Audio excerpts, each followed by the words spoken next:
Good afternoon from the KUOW newsroom. This is Seattle Now. I'm Paige Browning. Lawmakers pulled an all-nighter, and a blizzard's coming in. Here's a roundup of today's top stories. It's a big Tuesday news day, March 10th.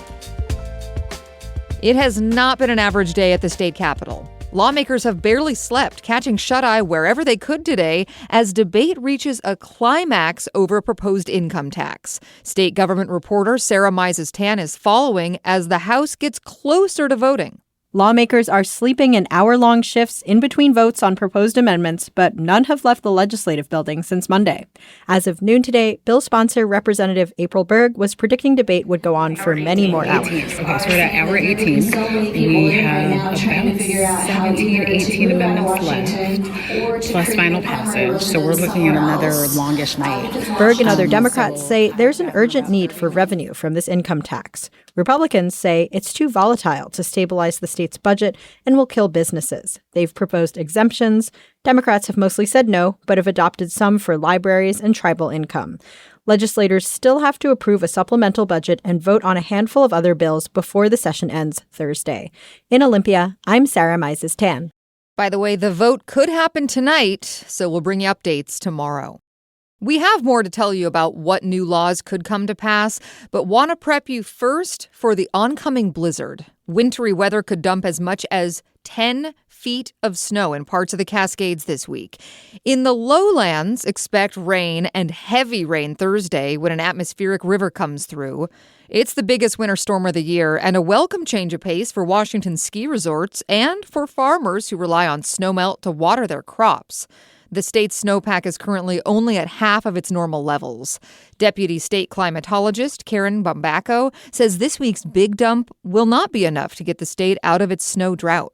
It will help, but it's not the March miracle. It's still highly unlikely that we will end the season with near normal snowpack because it would require consistent record-breaking snowfall throughout the month.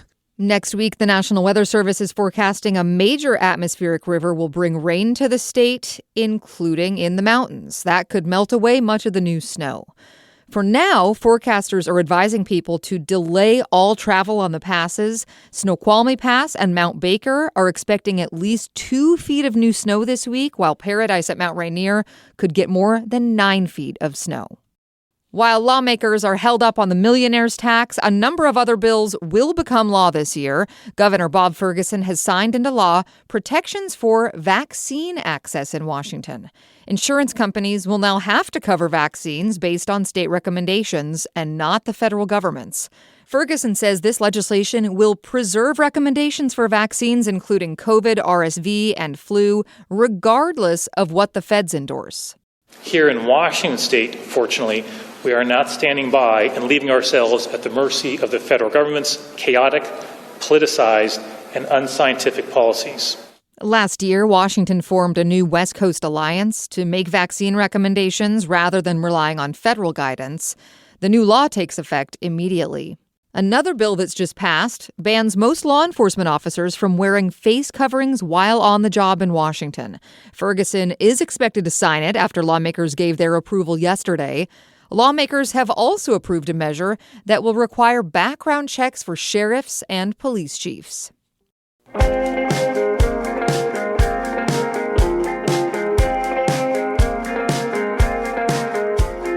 In city news today, Seattle Mayor Katie Wilson and the head of the Seattle Public Library have unveiled their plan for a new $410 million levy. The current levy covers a third of SPL's total budget and is set to expire at the end of the year. Wilson says the new levy will further the city's commitment to a world-class library system. Our libraries remain at the heart of community life. More than 600,000 Seattleites have a library card, and nearly 444,000 are actively using the system. That's actually amazing numbers. More than half of the levy's funding would go towards increasing access, which includes maintaining open hours at all branches and increased security. The levy would cost the owner of a home valued at $800,000 an additional $152 per year in property taxes. The council still needs to approve it before it can go on the August ballot. The city of Seattle has just passed an emergency year-long ban on ICE detention centers. It's part of a broader trend across Western Washington, as Gustavo Segrero reports. This issue gained urgency after ICE put out a notice looking for more detention space, including in the Northwest. Seattle City Councilmember Alexis Mercedes Rink says she proposed the ban because the public asked the city to do more to protect immigrants. We know that detention centers are sites of serious harm, and any expansion of them will only enable this federal regime to ramp up their inhumane and, in many cases, illegal enforcement actions. Seattle's ban mirrors other local governments like Tukwila, SeaTac, and King County. Pierce County will also discuss a proposed ban next week. The city of Tacoma houses the state's largest ICE detention center, but the city passed rules about a decade ago to prevent ICE from expanding. The Seattle City Council plans to take up a permanent ban after the one-year moratorium expires. Gustavo Sagrero, KUOW News. We're following as Mayor Wilson asks the City Council to expand tiny house villages by upping their capacity. We're getting some early indications of the council's opinion. Council President Joy Hollingsworth says the council wants to increase shelters, but that more discussion is needed before that can happen. If we're going to commit to it as a city, which we should, how do we pay for this and where do those funding come from?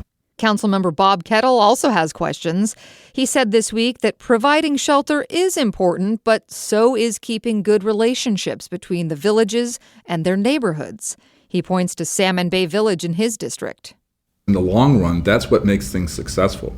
The fact that Salmon Bay Village was run well in the neighborhood in Inner Bay with Magnolia and Queen Anne right next to it enables further work in this area.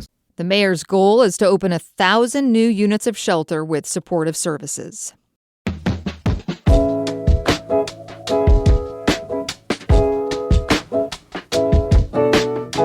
Scientists are busy this week studying 3 killer whales that made a mysterious first-of-its-kind visit to Vancouver Harbor in BC.